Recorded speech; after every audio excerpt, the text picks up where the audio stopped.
Good afternoon, sports fans. Welcome back to the Menai Indoor Sports Stadium for day 2 of the Get Sanctioned Eggstravaganza. Candy, who have we got in this game?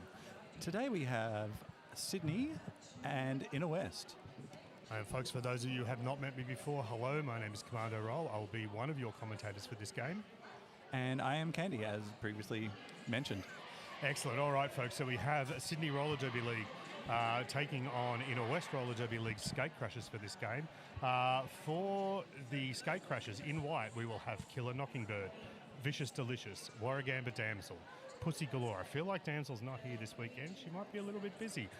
Peanut Butter Jamba, $1,000,000, Pansy Slamsy, Lou Riot, Ash Bandicoot, Roast Block-Eye, Rainbow Smash, Backdoor Barbie, Crash Bandit, Rasputin, Velvet Whiplash, Madness, China Wall, and Jinx. Candy, who have we got for Sydney? And for Sydney, we've got Supernova, Alitude, Rampage, Glam Cracker, Flux Decapitator, Doctor Hoo-Hoo, Hodo, Femme Brutale, Chakram, Spunky, Catfink, Rainbow Smash, Surround Pound, Push-In Boots, Mother Fuzzer, Teratoma, and Roman Vitriol, Craig and Yoshi. Excellent, thank you very much. And keeping everybody in order today, we have Vengeful Vixen, Claire Rule, Dinotello TR2, Frankenherder, Vengeful Vixen, Jim, Mushy, Cockless Monster, Redacted, Tinker Belter, Mr. Fox, Switzerland, Cat o' Nine Tails, Leah Slayer, Benalty, and Messy. Candy, you're looking at the track. What's happening?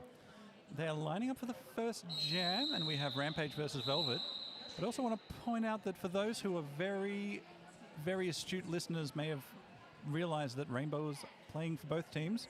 And drum roll, they're playing for Inner West. That makes sense. I think they might still be the president there, so that would explain why they chose Inner West for this game. Or maybe they're going to do a half period each. One period for Sydney. Oh, you can't do that in sanction gameplay, can you? No, Only scrimmage. And if you wear black and white, then they confuse you for a ref. Excellent. All right, folks. Dino whistles the jam on. Sydney lead as Rampage scoots through the inside. Velvet. Oh, yes, Velvet also comes out to complete their initial as Rampage comes back into the pack for their first scoring pass. Rampage is on scoring. Sydney already sending 2 blockers from the penalty box. Alitude and Supernova sitting there in the penalty box. Probably 30 seconds for both of them. Definitely 30 seconds remaining for Nova. She sat after the jam ended. Ali might be at 29 seconds, maybe. And that's a big reversal from Sydney getting 4 points in that first jam to 0, but... Yeah, Inner West, significant pack advantage to start off this jam. We have Hodo of Dr. Jones versus Backdoor Barbie. As Barbie for Inner West takes lead within a matter of seconds, but Hodo is out as well. Sydney had to make a choice here. They only had 2 blockers on track, so their choice was defence or offence. They chose offence. Unfortunately, it didn't quite work to get Hodo through. However, they have managed to contain Inner West to 1 scoring pass. Yep, Barbie passing 1 before calling it off, getting the 2 ghost points. But Sydney still have 2 in the box as we come into jam. Lining up here, we have Chakram wearing the star for Sydney, and Jinx looking he's going to be jamming for Inner West. Sydney taking the front, trying to use the Inner West blockers to their advantage. As Flux, unfortunately, forearms the jammer out of bounds. As Jinx takes lead for Inner West. Some pretty tough offense by Vicious Delicious at the front there as well, making it difficult for Flux to avoid that forearms. Jinx now approaching on scoring. Chakram is through for Sydney, and Jinx calls it off.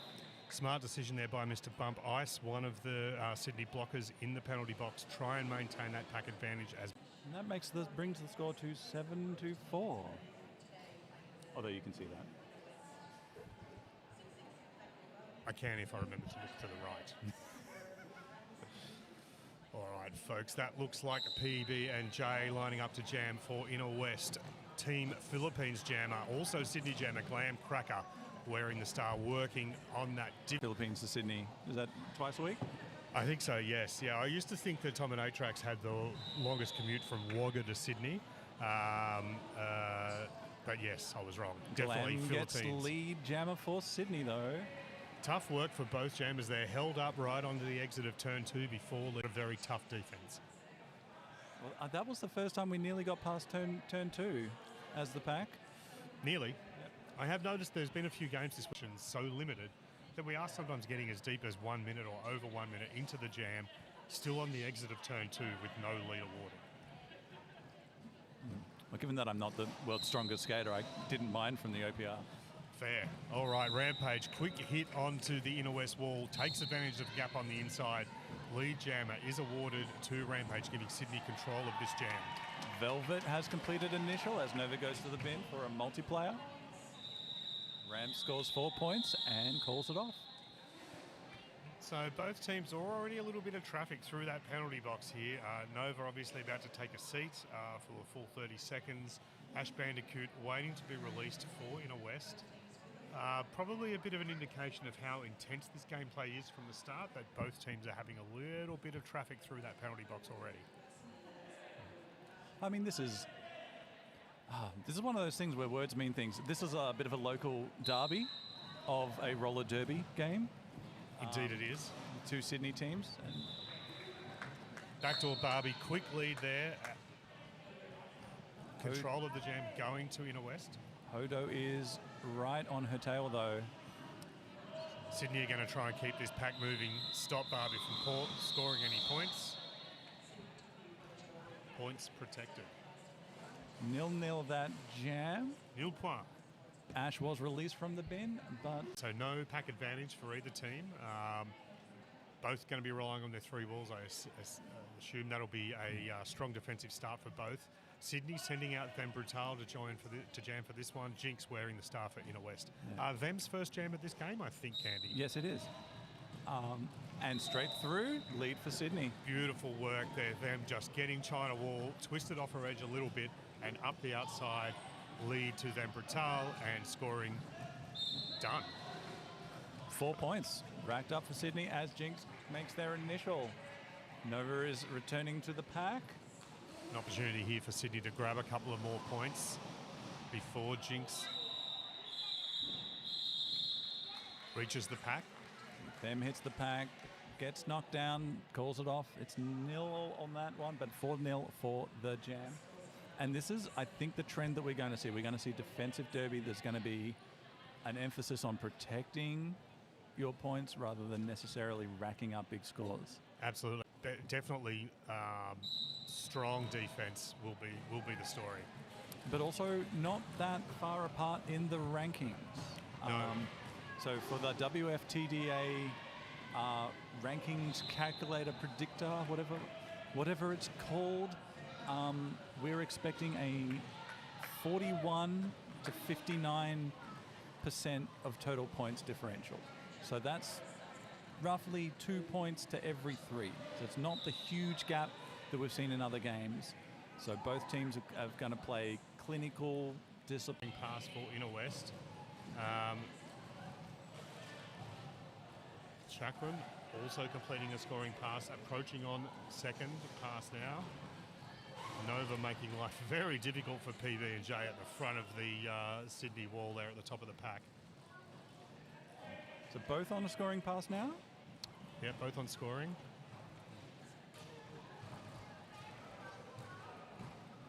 One pass apiece as well, so looks like another 4 for Inner West. So Bump's making the decision here based on PB&J's energy levels. Can they run this a little bit longer? It seems like we're here to start laying on some points for Inner West.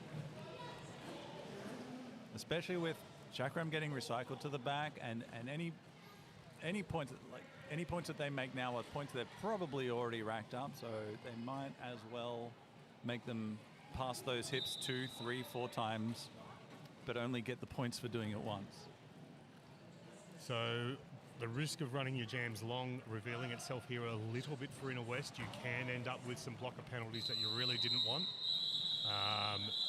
Vicious Delicious going to the penalty box for Inner West, delivering a pack advantage to Sydney for the... With PBJ racking up another 2, so that's 10 to 8 for the jam in favour of Inner West, which is, once again, once we put those ratios of 2 to 3, or 3 to 2 in favour of Inner West, a very good jam. Yeah, nice work from Inner West there. A lot of energy expended, though, for those 2 points. So Velvet versus Hodo, and Hodo takes lead on the inside. Almost untouched, it seemed. They scraped through there. I like to touch jammers. You weren't that good? No, I like to touch jammers. Consensually, of course. Hodo comes through for 4 points, then calls it off. While Velvet is still on initial, so that is the very definition of hitting and quitting. Barbie is lining up against ramps. As Sydney just starting to assert their lead, little by little, brick after brick. One of the things we were talking about during one of Sydney's games yesterday, Candy, is that often Sydney takes a little bit of time to adjust. It's like they spend the first few jams. Ramps on her tail. Passes one, scores a point, 1-0. So Inner West starting to work Sydney out a little bit here, slowing down the scoring rate. Sydney is starting to have to work for their points. Nothing's coming easy so far in this game.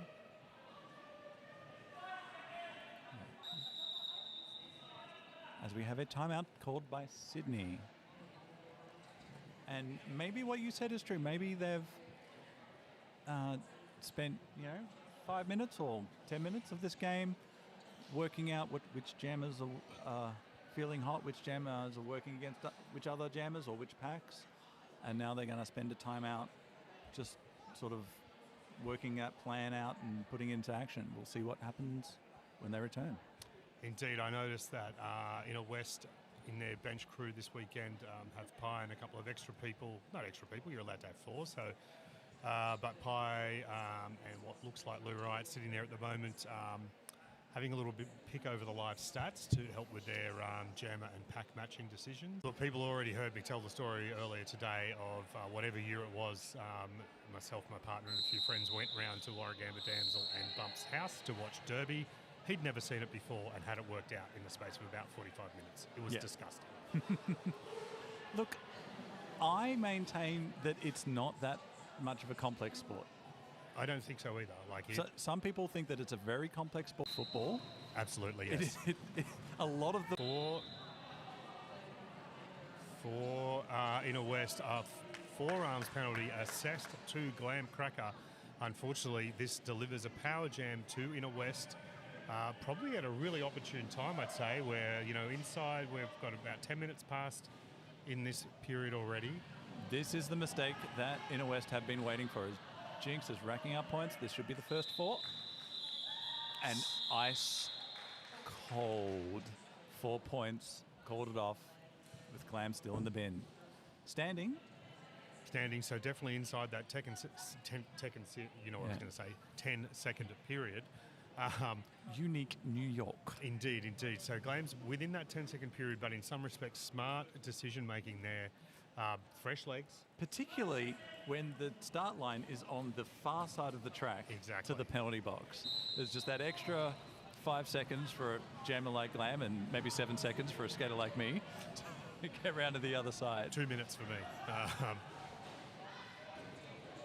As PBJ is working through the pack, Glam is released. Lead is still available. Let's see how it pays off.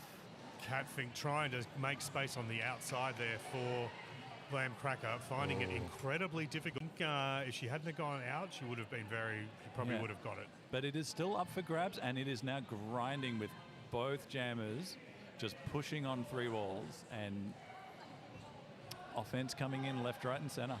This is one of the things that can happen here, right? The walls can get set, start to feel confident, feel like they've got a hold of the jammer. But this is actually also a good opportunity for jammers if they can be a little bit patient. Glam is sucking in the oxygen. Got to make sure how I finish that sentence. Looking very tired after their 4th or 5th knockdown for the jam. As PBJ has completed initial. Oof. And is on a scoring pass, but just had a very nasty collision with Nova. Yeah, face first into Nova, not high on my list of chosen activities, and probably not high on PB&J's block on Nova. Yeah. So that means they initiated the block. that had forceful high contact. Glam is through their initial, because of course it is a power jam, and there's also a big pack advantage, or no, a single Inner West blocker in the bin. This is going to be interesting jam start here for Inner West. They're going to have a power start against. They're down at least two blockers. Hang on, have we got two sitting and one standing, Candy? I can't quite see. Denominators in the way. So we've got two blockers sitting and we've got a jammer standing. Jammer standing. As Sydney scored 3 points that jam. Oh, 3 each that jam. Oh, yes. Thank you. Thank you very much. I mean, I would go, but you're closer to the end of the table.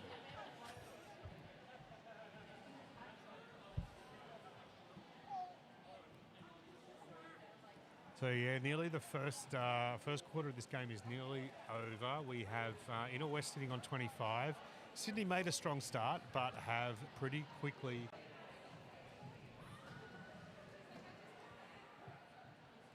Inner West doing some really excellent work here, piling on a little bit more points as we've gone into this period. Definitely doing a good job of containing Sydney's scoring opportunities here, as we can see points per jam starting to swing in Inner West's favour. All right, there has been an official review called. Officials are conferring. Candy is returning to the desk to report on the nature of the review and the desired outcome. So, as I put my headphones on, Mr. Bump is adamant that it was a high block on the Sydney blocker and not a head block on the jam. Is for the jammer's penalty to be rescinded, and for, like, maybe and or for the blocker to be issued a penalty. I don't know if both of those conditions have to happen for and incur a head block. What happened? What was with that impact? What happened during that interaction that caused those two skaters to fall to the ground? It can just be they hit each other and they fell over. And that's okay. Yeah, absolutely. But when there's forceful contact to the head, it's a safety thing, and you've got to treat that very seriously. Absolutely, yes. And we will know by whether or not they rescind the penalty or issue another penalty what the result is. But regardless of the result, if it does happen the way that Bump saw it, PBJ's already served 20 seconds of that. Yeah. So it's already had it's already had an impact. Yeah. But we can. It would be nice for Inner West, in their opinion, not to have a power jam. It's always better. Yeah, absolutely. But you can't change the past, unfortunately. I don't know about you, Kenny, but I tend to think that if there is an official review and more than Jim Peckable is talking and it's taking a while, it means it's actually being discussed and thought about and different opinions are being gathered. You spend more time in those official reviews than I do because you're on skates official. Everyone that saw it, and if they didn't say it, they'll just be like, I didn't really have eyes on that. But this is one of the really interesting nitty-gritty things. Is I don't want to say subjective. It's more from your positioning and the angle that you had. Is who initiated that block, who hit who. And there's a couple of little things, an adjustment here. Of course. But they could have changed their level. Yep. At the last second, which means they could have ducked down. And so even if the blocker was ready to hit them, but they were ready to hit them in the shoulder, but then suddenly they hit them in the helmet because at the last second you've moved and that changes the initiator. There's a lot of really nitty-gritty things that can go into who initiated the block, but it appears that Inner West were successful. So that means that Bump can come up with another amazing observation this half because he gets to do it all over again. They retained their official review. So we have Velvet jamming for Inner West. Hodo wearing the star for Sydney. Oh, Velvet was nearly around, but then Hodo came through to take lead for Sydney. Velvet going all the way back as surround pound recycles them. It looked to me like Flux got a little tap on Velvet as they were trying to go past on the outside. As Hodo has 2 to Inner West.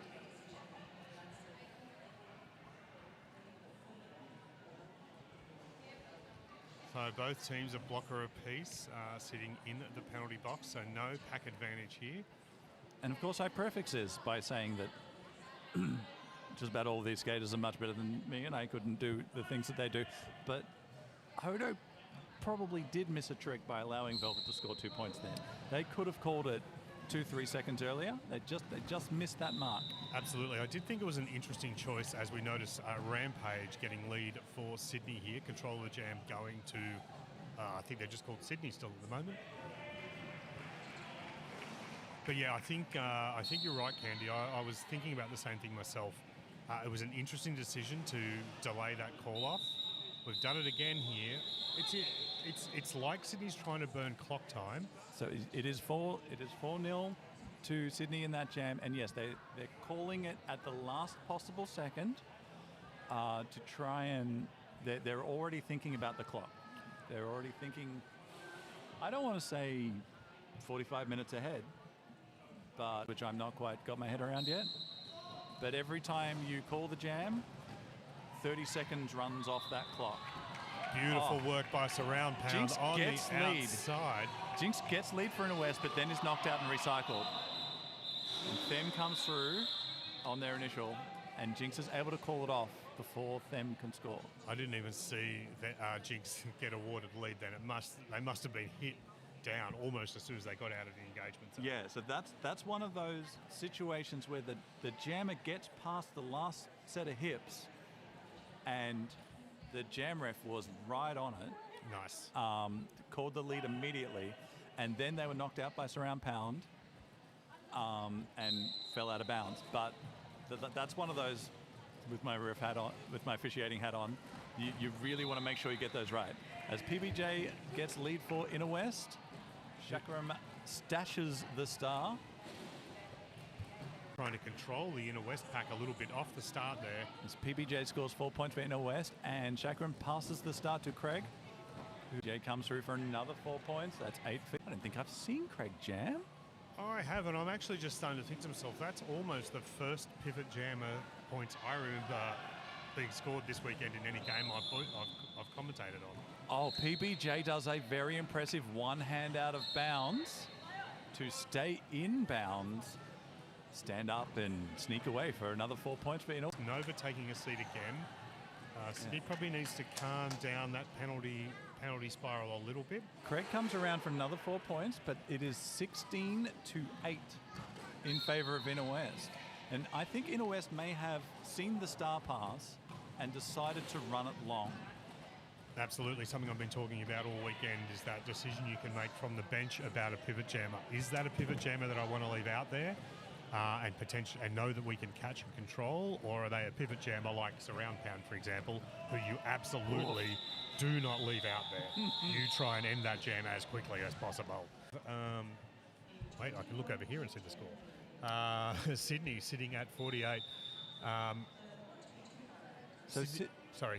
Inner West on 48, Sydney on 53. Inner West well in touch here now.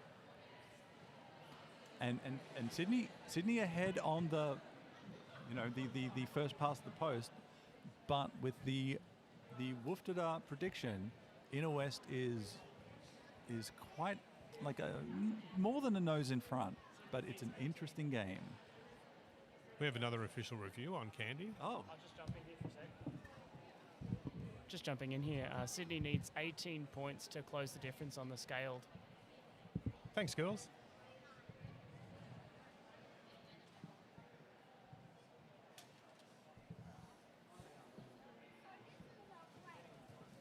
Candy out listening to the official review. One of the things that Candy was explaining before with the initiator, determining who the initiator is that goes to what we were saying. I was saying earlier about if you're going to call an official review, happening in there. So this is why you don't encourage bump, because he'll just call another one. So Inner West is asking for a blocking out of play for a block that happened after the forward. Yes, absolutely. As Corey Taylor would say. and the sound of those bodies hitting the floor was after the 4 whistles. So Yeah, interesting. they're discussing that, and I do think it was. I cannot talk about and execute exactly what the information that the officials want to know. Exactly. Just what I was talking about while you're in the middle, Candy, that being able to explain that beginning, middle and end, which you and I know as officials we have to be able to see to call a penalty. If you want an official review, you really need to be able to play that language back to the referees. Yeah, and I know from the other side, the couple of official reviews that I called last year, you get to the middle and your mind goes a little bit blank. Yes, it absolutely can. All of a sudden, the words empty out of your mouth like they never existed. I guess much like everything in this sport, it does take practice. Yeah.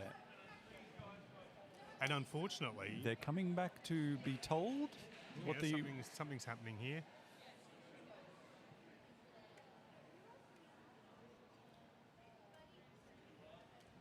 This looks like Claire's "I'm not giving you very good news" face.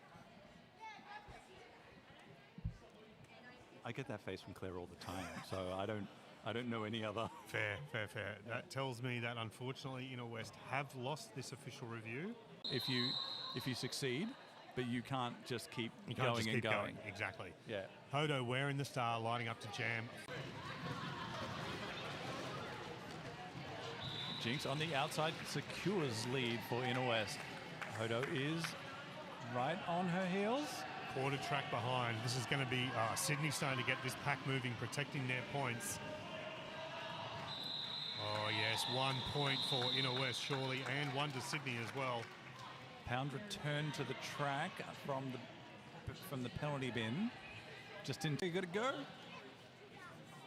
Barbie versus Rampage. I feel like we've seen this before.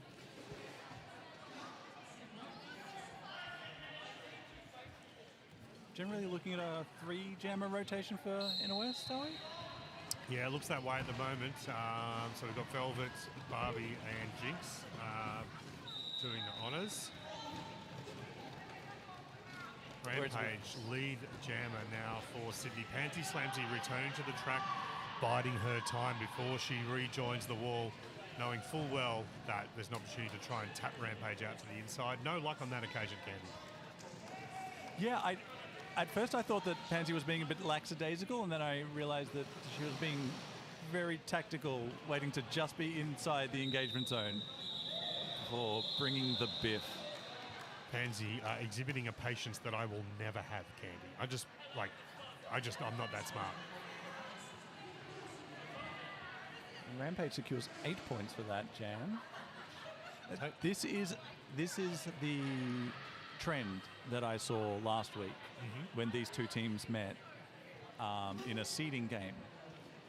And Inner West would close to Sydney, and then Sydney would pull away again. And then Inner West would close, and then Sydney at the end they away. blew out. Hodo gets lead for Sydney. Oh, really nice shielding there by the Sydney blockers, creating a scoring opportunity for Hodo. Vicious Delicious making it difficult at the front of the pack, but Ho getting 3 points out of that one. Might not have picked up the Vicious's point at the end. Oh, I could have sworn it was 4. But I'm being told that. So we should be okay. That's just showing off. We haven't needed to do that since 2000.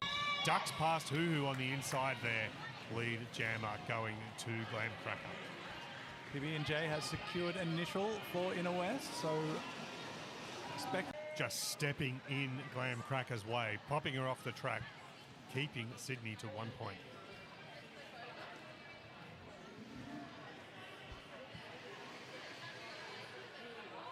And if you've noticed that the atmosphere is missing something, a certain je ne sais quoi, it's because Glam is too busy playing to be glamming To be it from screaming. the sideline. Well, and the same with them, who is actually lined up right now to jam for Sydney. When, 3 of the loudest people we know in Sydney are all have other jobs right now. As them secures lead for Sydney.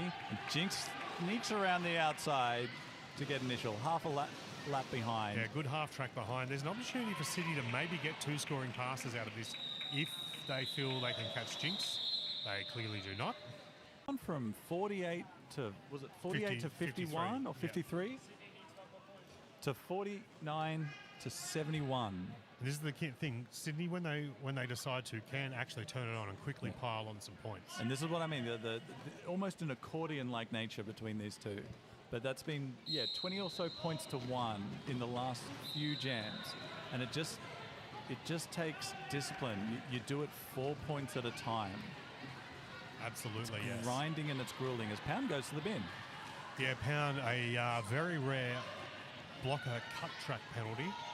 I kind of hold them in the same esteem as a jammer multiplayer penalty. Very rare, but boy, when they happen, they really happen. It's satisfying to call those jammer multiplayers. As Ramps gets lead for Sydney. Barbie gets initial for Inner West.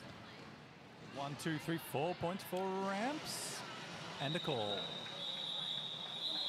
Almost long enough to get Pound released from the penalty. It was almost like weaving through cones. Nice.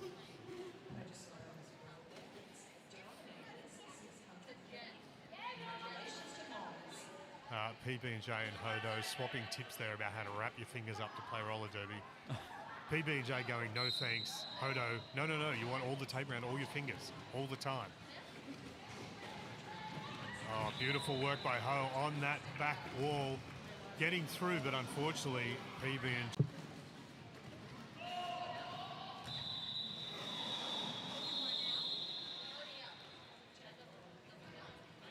PBJ scores a couple of points. Do they? Did they? Did they get past this one or this one before delivering the points? Nom says no. Drum roll, please. One point. 1 point to Inner West. Hey, they hit 50. They don't look a day over 30. Velvet versus Ramps. Inner West are going to have to watch Pack here. Oh, they're good. As Ramps gets lead for Sydney. Ramps can be... Sorry. Yeah, Velvet's still stuck in that pack, but Ramps can be. Ramps can be incredibly patient. You definitely know when they've hit your wall. You have a lot to deal with while they are pushing on your wall, but if they don't have immediate success, Ramps is excellent at displaying patience, waiting for an opportunity, and then taking offense to get out of the wall. Pretty sure they got some from Nova on that last pass to help them secure their final 4 points. Yeah. Bumps is having a little talk with the front IPR. Whatever it was, there's nothing he can do about it because he's already used all of his official reviews, so true. he's just going to have to live with it. Jinx getting lead for Inner West. Really difficult for Ho to get through there. Inner West hitting it and quitting it with 2 points. 52 Inner West, 79 Sydney. So going back to what you were saying earlier about last weekend's game, Candy, I see here that Sydney did pull away a little bit, but they now seem to have stopped. As I said, there's going to be ebbs and flows, and the thing that surprised me is, and I don't know if you've ever trained at Inner West's training venue, but if I was to put my money on a team to run out the cardio game, it would have been the team that trains in a sauna. Yes, it is absolutely stinking hot in Inner West venue. Yes, and it's a big tin shed.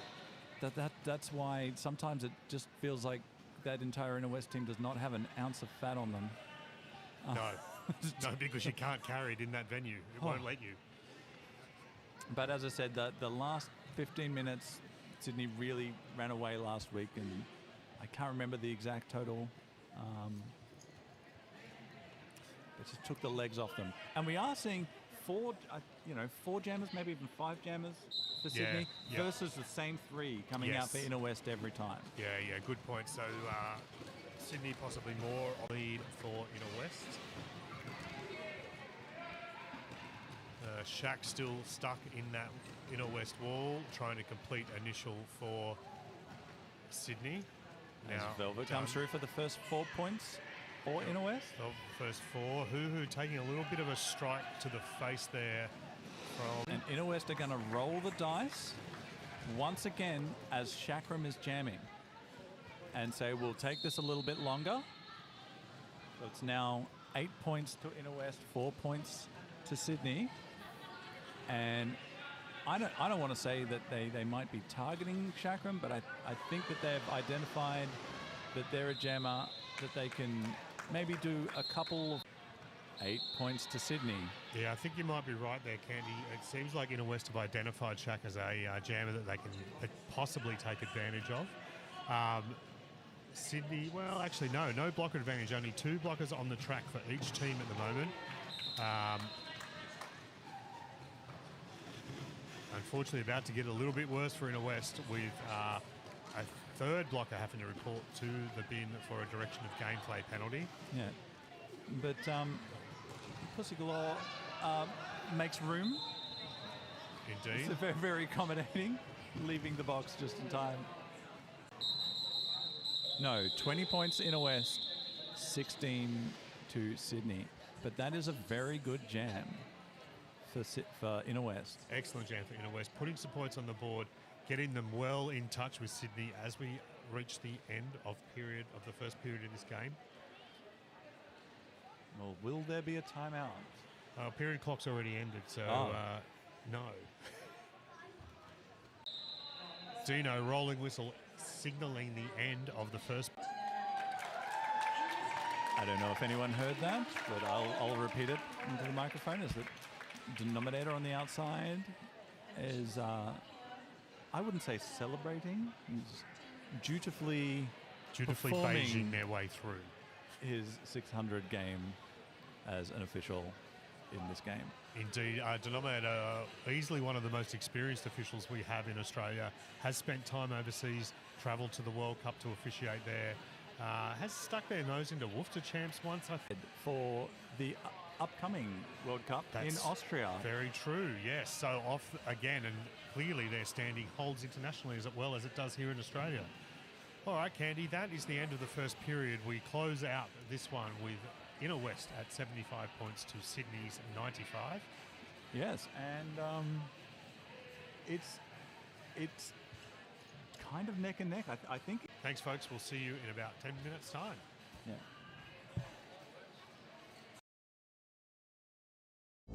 All right, sports fans, welcome back. Second half of this game between Sydney Roller Derby League and Inner West, that Sydney derby that you were talking about, Candy. Yes, welcome back. And at the moment, Inner West is on 75 points and Sydney is on 95 points.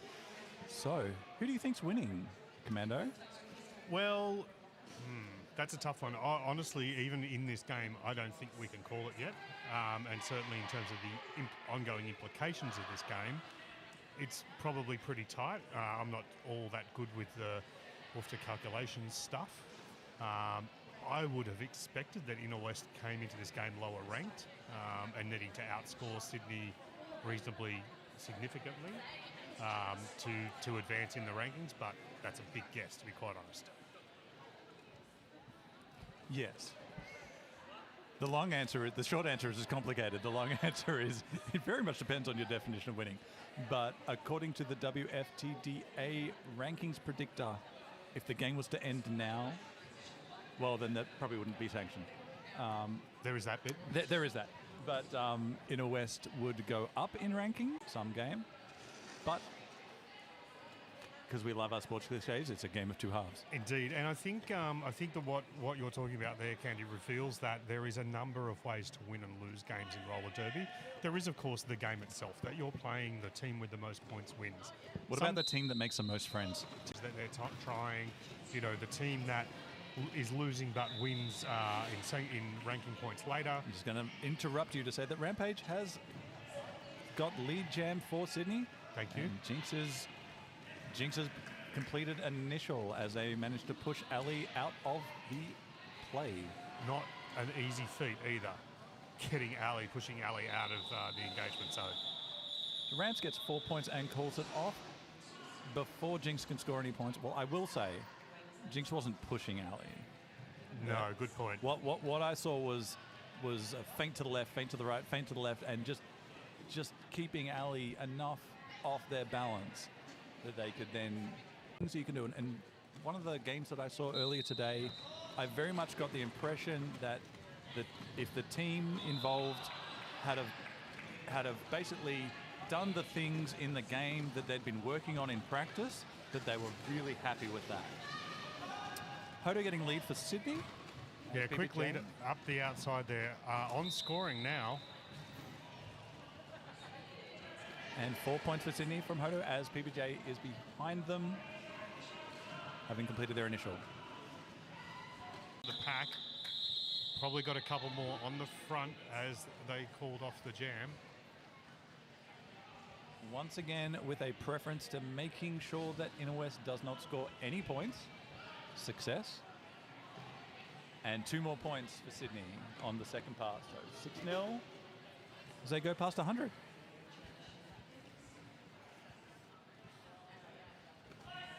Sydney deciding they want that front start. They're going to come back and sit on the Inner West wall. Inner West all the way at the back, hoping to get a hold of Rampage.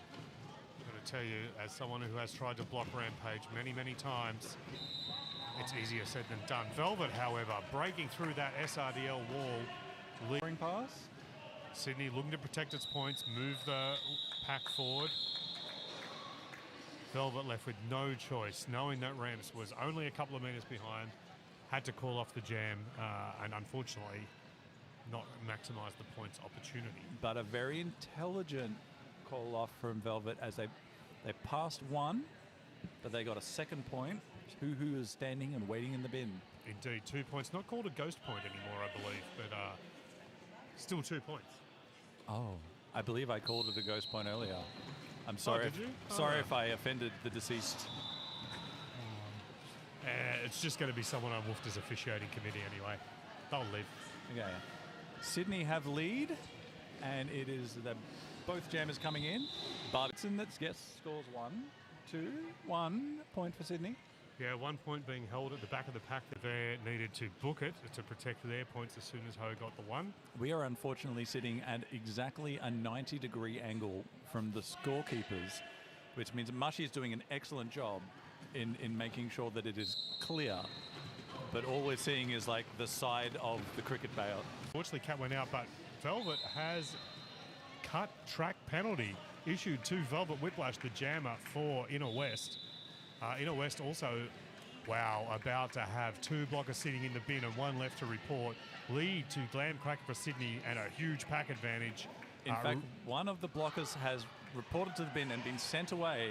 Indeed. Because the bin is full, and then they're going to have to wait for one of their blockers to stand and then go report again. So this is a huge Glam loves to do. Glam deep in her cardio, having a great old time. Velvet Whiplash. Swearing under her breath the Swearing entire behind time. that. Struggling to get past this Sydney wall still. Was on initial when they went into the box, I think. Was on initial, yes. Completes their initial now as she can get 16. Smart move there, Glam. Not wishing to toy with Velvet on a scoring pass. Calls off the jam, maximising the points opportunity for Sydney. Looks to Minky with hope in her eyes. Can I please? To be quite frank, Glam just starts to look at everyone with that kind of hope in her eyes when she wants to call off the jam. Look, I'm not telling tales, but as someone who benched Glam last year, a very last second. Totally matter what you say from the bench. Glam's just going to Glam. That jam is going to get called.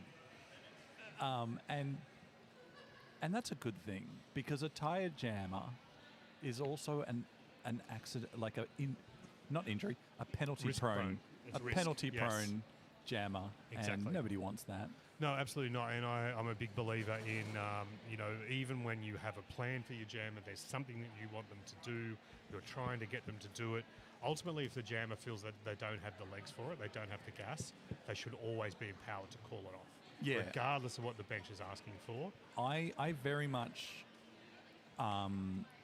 subscribe to the theory of trying to give the jammer as much information as possible. You know, that the other team's on initial, that that our game plan is to run it long. Let them know why you want, but they're going to make that decision. I think they're just taking the opportunity to have a chat. Like I don't know, it has become an official timeout by the looks of it. So it was called, I swear it was whistled as a timeout for Inner West. It was initially a timeout for Inner West. I can't quite.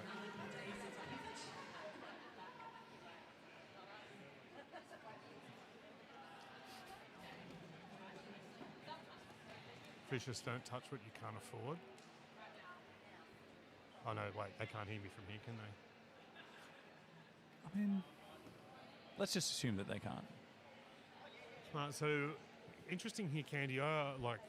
Again, you have a little bit more insight to these sorts of situations than I do, but I tend to think that when the officials, especially the on-skates officials, are in the middle having a long conversation in between jams, they're probably reviewing a call from the last phase of play to see whether it needs to be revised in some way. Well, one thing that I will say is you do not want to, particularly in a sanctioned game, you do not want to create an artificial timeout.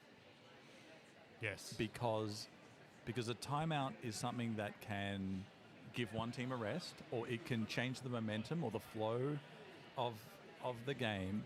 So they wouldn't be discussing this for this long unless it was something that they felt was important. But as to what it is, I have absolutely no idea. No. Which is a pity, because that's my one job. It's like we need to... We should have given Claire like a little... Well, actually, it's been done before where you leave a wireless mic in the middle of the track so that the HR can comment later. But, yeah, I'm not a fan, quite frankly. Because like, get on with the game. And as I said, particularly if there is... If there is some high meta kind of strategies going on of trying to out cardio the other team, but as I said, just in every sport, momentum is a thing, psychology is a thing. You know, we've started a comeback, we've scored 30 of the last, and in every sport, it settles it down, even without the coach giving an inspirational speech over strings like in the movies. It can just disrupt the flow of the game. I had a quick conversation with the head NSO and the head ref for this game. Yes. And now, this is very interesting. We're now over having a conversation with the Sydney bench. That's cheeky. Since half-time, in the 5 minutes and in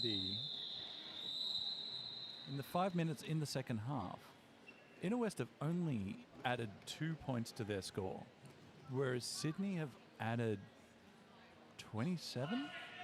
So whatever Sydney changed at halftime, whatever Sydney discussed at halftime, it has worked. But not this jam, because Jinx gets lead for Inner West, and Rampage is recycled all the way back before getting through to complete their initial. Sorry, folks, no dice there on what was happening. There didn't seem to be any changes in the penalty box, though, so I can only assume that there was concern from the officials about something which they have now shared with both benches. Yes, and it was likely something of a danger. You know, we're just concerned about X. Indeed, yes, absolutely. Can you have a talk to both benches? Remember that even though this is an important, serious game, it's also fun. I don't know about you, this is a hobby. Oh, I do this because it's fun. If it wasn't fun, I wouldn't be You're here. not getting paid to be here? No. Oh, you should talk to your manager. Rampage out with lead for Sydney. PB&J, a little bit of jammer on jammer action. Not quite going Rampage's way. And PB&J was able to get past an approach on scoring. Ramps, though, was very patient, as they tend to be sometimes, and waited until Flux had been released from the penalty box. And Pound. Sorry, I didn't see Pound as well. Yeah. Pound. Oh, Pound was out first. No, Pound was released right at the last. Or maybe it was Flux. Maybe I in the bin, and one white blocker in the bin, and Rampage was able to clear the whole thing. as them gets lead for Sydney. Backdoor Barbie, the jammer for Inner West, dancing around on the back of the pack here on Sydney's wall. I hesitate to suggest that just dancing in one place isn't particularly helpful. But once they got a little bit of lateral movement going, they have now completed their initial and are approaching the pack on a scoring pass. Might be... But Them calls it before Barbie can score any points after picking up all 4 points for Sydney. So, yes, while you were gone, I was just saying that in the first 5 or 6 jams, in the first 5 minutes of the second half, Sydney put on 27 points to 2. Yeah. So I don't know what was in their halftime Gatorade, but, you know, Inner West have put on a couple more. All right. One blocker in the bin for each team. I know we talk about the bin a lot. I'd say this is a fairly average. It's not a high penalty game. It's not a low penalty game. No, yeah. I'm not worried about anyone. Certainly it's been an issue in the past for Sydney's charter teams where they do tend to be a little bit high penalty. I don't think that's happening anymore. I feel like there's a spread of penalties across the skaters on Sydney's team. Same with Inner West. They're not all concentrated into a small group of people. And for those who are not aficionados, you get to have 7 penalties in a game before you're asked politely to take your skates off and just sit over there, please. I've seen someone fell out with 9. Oh, my record was 8. Not me. No, but you've seen. No, it was awarding. As this very unfortunate junior stood on the track and said, "What do I do? That's my 7th penalty." Whoops. And I, with a tear in my eye, said, "Well, unfortunately, it's 8 now because you needed to leave the track." Indeed. Hodo lead here for Sydney. Completed their first scoring pass. Velvet Whiplash also completed initial, a round on scoring. Hodo calling off the jam, leaving Sydney with a pack advantage off the next start. 4 blockers on the track for Sydney, only 3 for Inner West, as Vicious Delicious has a little seat and thinks about her life choices. So this game, once again, neck and neck by my calculations. I've got Inner West at 38% of the total points, and they need 40% for their ranking to go up. So it's really quite close, despite what it looks like. And both teams are playing with everything that they've got, as Sydney gets lead jam with Chakram, and PBJ gets out half a lap behind. Chakram coming in to score. Nice bit of space made on the inside of 1 and 2 there. Some very good offense. Be sure to tip your waiter. It's beautiful work by Craig and Alitude there, making that space available. So Sydney now starting to 4 points to Inner West's 81.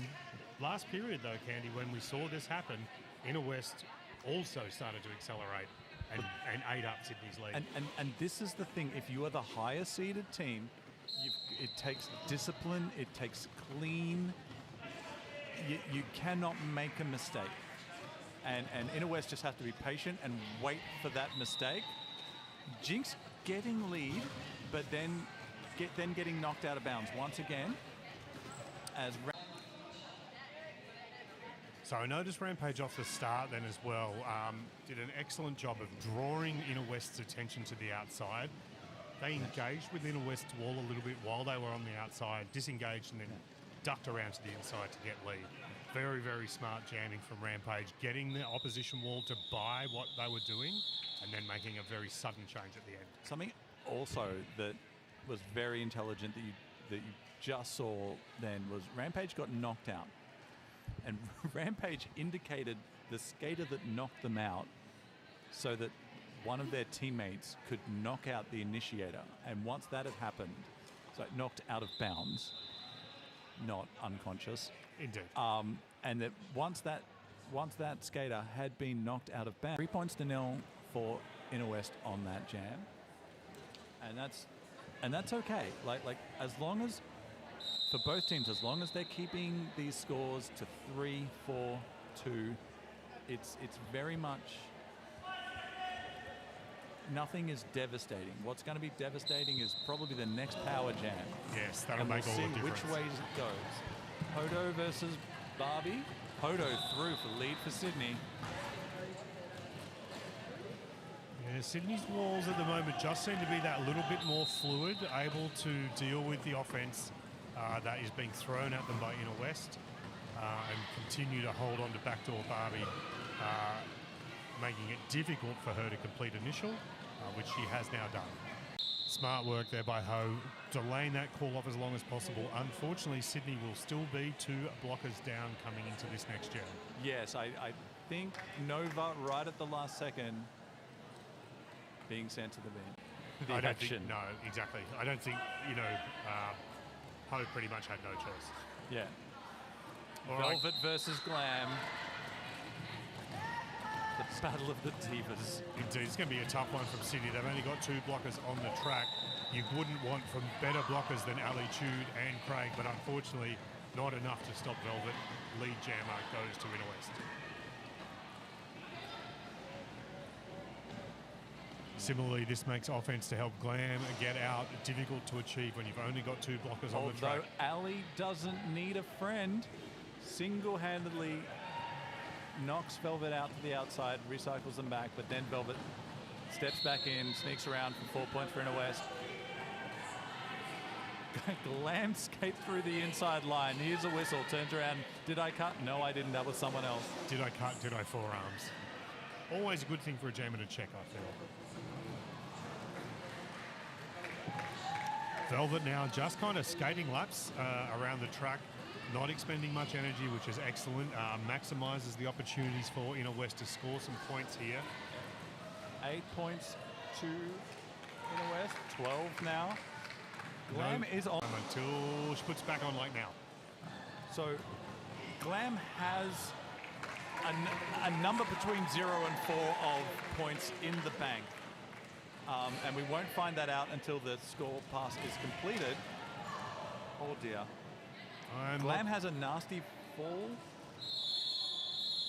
Cut it. Cut to us. And the jam is called for injury. So interesting work from Inner West. Like we kind of like we talked about, coming in, as we started to get through this period. Sydney not having everything go their way, and now Inner West is starting to catch up, Candy. And as Glam is on her feet and leaving the track under her own power. Brings Inner West over 100 points, so that's a milestone. Nice. It also brings them in front. A specific definition of the word win. So many different ways to win. Yeah. And I do feel like Bump and maybe the computers that are operators that are sitting there for Inner West had identified Glam doing a long jam earlier. Yeah. And they were. It was an interesting.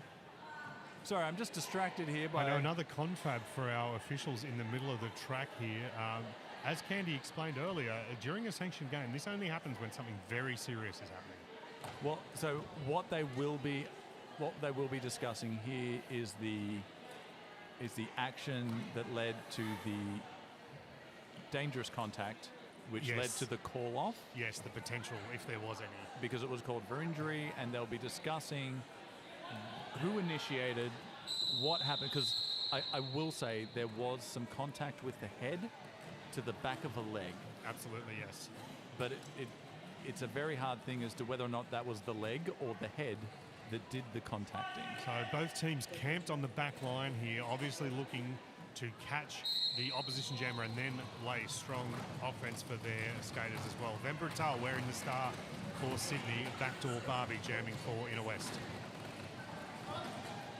Oh, Pussy Galore does a really good job of recycling them, and just as them was stepping onto the track, they took another foot back, which meant that them had to leave the track again and keep recycling. Every second that they buy Barbie is a chance for Barbie to get lead. Absolutely, and Pussy Galore, plenty of experience playing this game, definitely knows how to maximise advantages. Jammer awarded to Sydney for this one. As Barbie is still on initial and all the way at the back, Thames puts up 4 points for Sydney. And a quick star pass from Barbie to Vicious Delicious there. Smart move. Barbie realising she hasn't got the legs to get through the wall. Passes the star, I assume in an effort to force a call off from SRDL. Oh, Vicious Delicious can jam though. Indeed, Vicious is one of those pivot jammers I would not leave out there. I would have called for a call off. Scoring now. But Them puts up another 4 points to 12 points to Sydney. The physicality of this game seems to be increasing as we get into the final quarter here, Candy. As Inner West rack up another 4 points. Was that called for time? Or was that called by them? I lost. I couldn't see hands on hips, so one or the other. I feel like we should know that, but... Probably. Yeah. That's I never claimed to be good at this. Oh, no, please. Friends at home, I do not know what I'm talking about. You all know that about me, right? You lie. Yeah, You've only been doing roller derby and roller derby associated things for what, 12 years? Something like that. Yeah, something like that.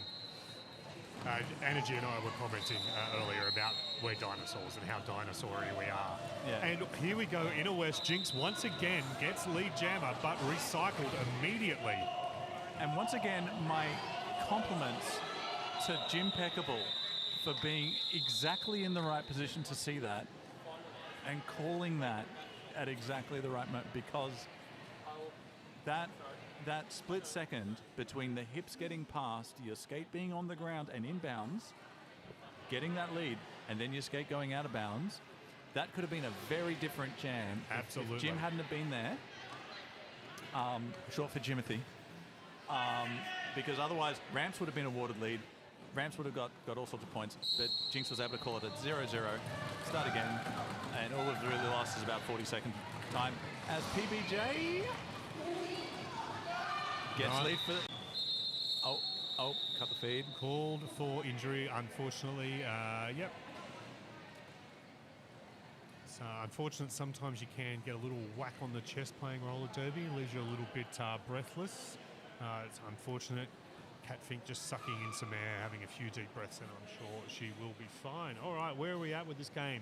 Under 15 minutes to go. 154 points for SRDL, 107 points for Inner West. And you can see it is kind of that 2 to 3. It's 100 to 150. This game is on a razor's edge. In fact, yes, Inner West is ahead. Sydney, but if Sydney saw 3 points, they will take the lead. It is a very close game. And I hope they're having fun, because I am. They look like they're having fun. And they look like they're trying to kill each other, which Sounds is like fun. Yeah. Great stuff here. Cat Fink up and skating away under her own power. I know, speaking for myself as a skater, Candy, if I feel like something might have gone wrong, I would rather lie down and talk to first aid about it and have a moment to gather my thoughts. My ankle, but I thought it was a more serious tear about 4 or 5 weeks ago, and I think I scared everyone in a 12-kilometre vicinity. Yeah, I did see some cyclists who were a little bit perturbed as I approached our training venue. All right, folks, ready to go here with the next jam. Van Brutal wearing the star for Sydney. Velvet Whiplash backwards out of the pack, and lead jammer goes to Inner West.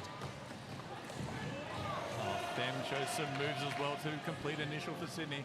But Velvet about to come in and score some points. Risky last block from Vicious Delicious there to try and stop them. Look, you know, throwing yourself at an opposing skater is definitely a thing you can do. It's a choice. It's a choice. It's not out of character.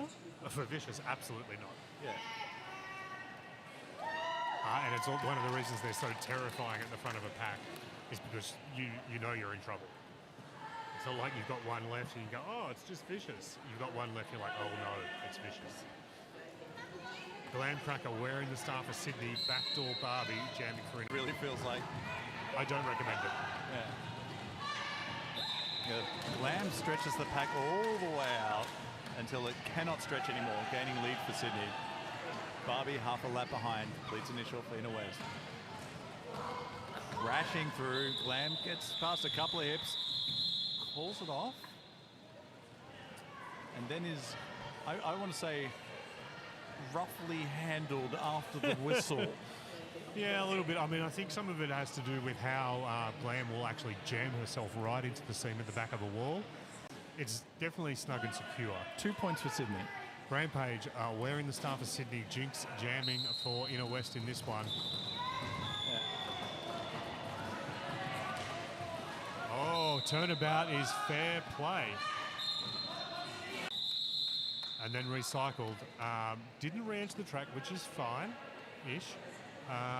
But and while that was happening, 2 Inner West blockers went to the bin. So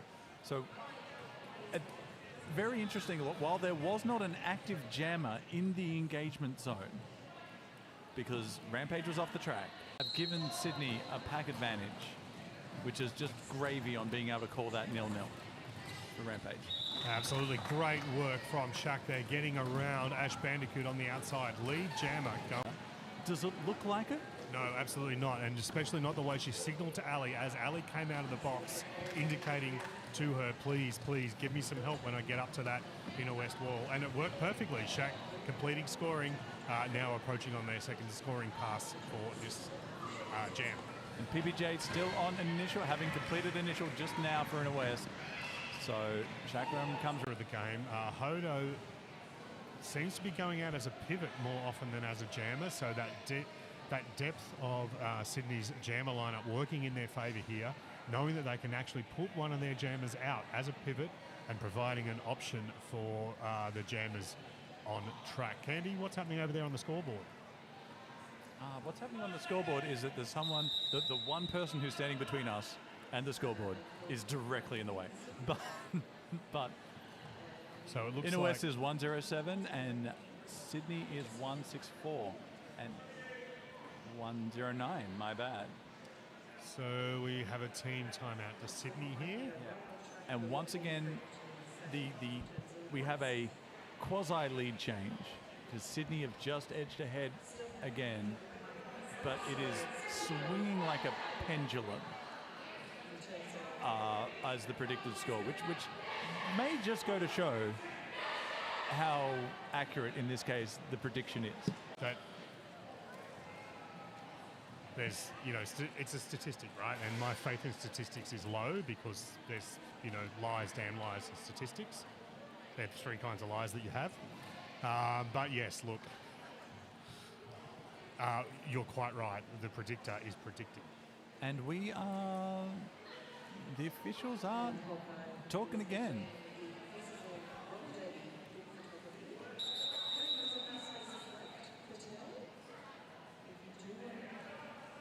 And it seems what I would have thought was the start of an official timeout based on Dino's whistles, but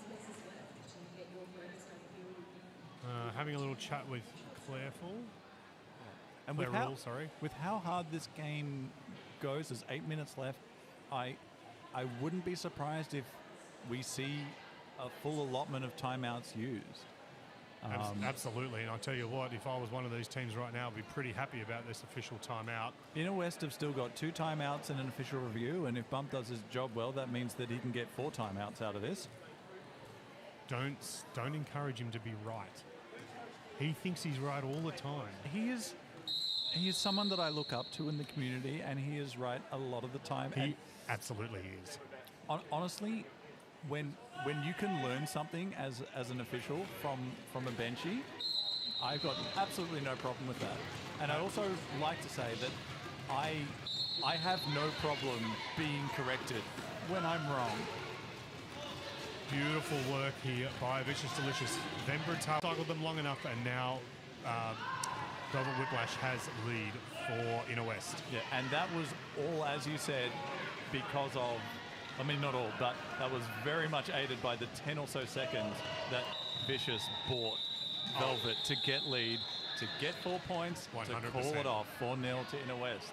That recycling of them Brutal, just as they were likely to get out and get lead, yes, created plenty of opportunities for Inner West on that one. And once again, we have a quasi-lead change, which is just showing how close this WFTDA rankings predictor is. And the main thing is, if it is 1 or 2 points here or there, then the ranking won't really change very much. But I like to keep an eye on it because I think it's a little fun thing that makes it. But I track length behind. I suspect Sydney will hit and quit this one, or at least points and call. Absolutely the decision that was made. Rampage taking 4 big roller derby points back to the Sydney bench area. Sydney's score now 168 to Inner West 113. Seems like Sydney have managed to keep a lid that they had more than once in the first period. So yeah, Sydney keeping a little bit better control now. Back to Barbie wearing the star for Inner West. Glam Cracker jamming for Sydney. And as you noticed before, Hodo as pivot, which Glam gets lead.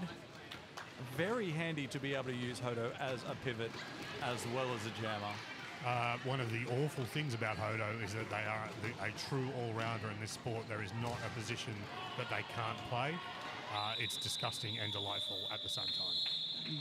Glam gets knocked to the inside, calls it off before Barbie can score any points. And Glam did pick up a point before having that little tumble on the inside lane. Points positive out of the jam, that's what you want. Points positive, but also the clock is a-ticking. Indeed. Under 6 minutes now. We did it again, we were going to say the same thing. It's like you're on my ref crew. Right? All right, folks, here we go. PB&J wearing the star for Inner West. Chakram jamming for Sydney. Achieving one of her very, very favourite things. Enough space for a toe stop on a line, and through she goes. Lead jammer goes to Sydney. PBJ pushing at the front, releases to get the initial. Sydney blockers come back to provide offense, score those points, call it off. Takes another 30 seconds off the clock. Now front. Both teams will be looking with one eye at the scoreboard and one eye at the clock.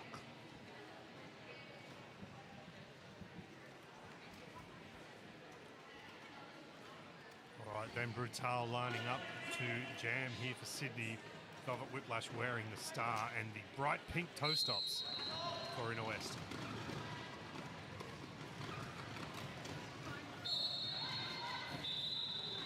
Really physically intense derby here as we lead. It's gotten more intense as the second half of the period has worn on. I'm used to seeing people getting tireder at this point in the game, but both of these teams seem to be getting more energetic. Well, the stakes are real. This is about the global rankings. This is about the WFTDA Oceanic rankings, and this is about, as we've said before, bragging rights in Sydney. Who is the premier Sydney team? As Them does a lovely little apex jump. Little apex jump rack there. Up their 8th point for the jam. Bit of penalty action. Have Cat Fink sitting for Sydney. So them not adding. Let's have a look. Them called the jam while Inner West was still on initial. Could have gone longer. But I think they made the decision that they were tired, didn't want to risk it. The last thing you want to do is do a penalty jam, power jam against. And I hate to mention a power jam, but I don't want to jinx it. We haven't seen one of those this half. You just commentated cursed the last 5 minutes of this game. Oh yeah, Andy. I did. I bring the chaos. Rampage lining up with Jinx. Yeah. Speaking of. Another official timeout here. Obviously, just checking that everything is as it's supposed to be. I saw the penalty trackers off to the side of the track there, just checking visits with the penalty box timers. 5 seconds from Dino. both packs down a skater. And 3 minutes 9 on the clock. Rampage lead for Sydney in a matter of seconds. Yeah, Rainbow Smash, unfortunately, false start there from Rainbow, which meant they had to yield, and that is exactly how Rampage got through and got lead. False start, of course, for a blocker is if your wheels happen to be over the jam line at the start of the jam, you have to yield your position to the rest of the pack. Rampage waiting for Craig to be released from the penalty box, calls off the jam. Also waiting for the very last second as the jam is called with about 2 minutes 40 to go. Means the next jam will start with 2:10. Yeah, and I wonder if we're going to start seeing some timeouts from Inner West to see if they can buy themselves some more opportunities to get one big jam, one last hurrah at getting over this line. Glam Cracker of the opposition jammer first, trying to make sure, beautiful work here from Sydney. They're actually using Glam as a blocker to feed Barbie into their wall. It has worked very, very well, and now Glam is up working on the Inner West wall. Meanwhile, Sydney have a hold of Barbie still. Do you think Glam is looking forward to Nova returning from the penalty box? Absolutely, because do you know the one thing that Glam hates more than a long jam as a jammer? Being stuck. Blocking. Blocking, yes, good point. Blocking. They with jams in a scrim we were doing, and then came back to the bench and said, blocking is so much harder than I ever thought. Think more than when you're jamming? Oops. I mean, Inner West have executed a successful star pass, so Ash Bandicoot now has the star. But it's a sad star pass because it did not release the jammer. Bumps has called an official review, and I'm going to go see what it's all about. Thank you very much. Because that looks like more than just a timeout. It sure does. Yeah, Bumps hanging around in the middle, so I take that as a strong indicator that it is actually an official review. A couple of years ago, there was a modification made to the rules of roller derby that allows captains and alternates to call an official review, but then use it as a timeout. I think a lot of us are very, very well aware that late in the timeout for their team by talking for a long time in the middle or trying to create a spurious official review that is never going to win, but it's worth a try anyway to try and get a bit of rest for your skaters. Candy's been in there listening knows. The points per jam really are starting to reveal what is happening in the second half of this game here. As we can see, lots of points for Sydney, not so many for Inner West. I've got the juicy gossip. Please, share that tea. Would you be surprised to learn that Bumps would like to have a power jam? No. Yeah, because it would be beneficial for their team if the other jammer didn't take part. Absolutely, for yes. about 30 seconds. For 30 seconds. But specifically, they're looking for an out-of-play assist at the front of, which is a type of out-of-play block, really. At the front of the pack, the jammer on the scoring pass pushed the blocker until they're out of play, and then continued blocking or whipping off that blocker, who was not a legal player. And so that was unsuccessful. It's unsuccessful. It's an official review. Even if Bump was deliberately crafting an official review where there might not even be one.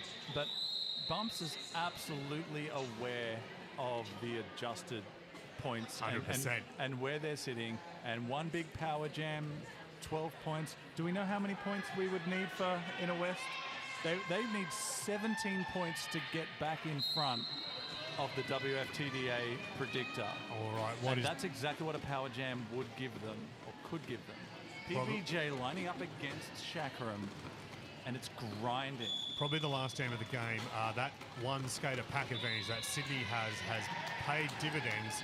They were able to put Craig up the front, run offense for Shaq, and now Sydney has the lead. The period clock hits 0. Yeah, I wouldn't want to run this past the period clock. Yeah. Here we sort of noticed in the first period, Candy, that we thought Inner West were going to pick on Shaq during the second half. It doesn't seem to have mattered though. Like, Shaq is doing great work. has secured lead a couple of times, and then at the instructions of Minky, has pulled off the jam. Shaq is an amazing jammer, and I mean absolutely no sass when I thought that they might have been picking on them, they might have been targeting them, but I wouldn't. No, well, I mean, you know, the reason you pick on a jammer is because they're a problem. Yeah. Like, yeah. All right, folks, with that final rolling whistle from Dinatello TR2, our scores end up for the game. Sydney winning this game at 199 points to Inner West's 113. To my producer and co-commentator, what are the implications? So once again, that feels a lot like the game from last week, which most people here didn't get to see that. And Sydney just pulling away at the end. I don't know how long Inner West were on 113 points, but it feels like it was for the last 40 points or so that Sydney racked up. You might be right. Sydney got out in front and Inner West came back, and then Sydney got out in front and then Inner West came back again. Out of time, there's going to be a slight. So for the purpose of our tournament leaderboard, that means that Sydney one win from 2 games, are they? Yes, indeed. And then the scale standings coming out of the weekend. Yeah, and what it means is that their ranking will go up a little bit, and that will probably offset the previous game, and their GPA, as it's called, will remain about the same. But they've got one more game to go, and one more chance to have a good time. Yes, and looking now at the scaled standings for this weekend, yeah, Brisbane's 3 games, 3 wins. I would almost say unassailable.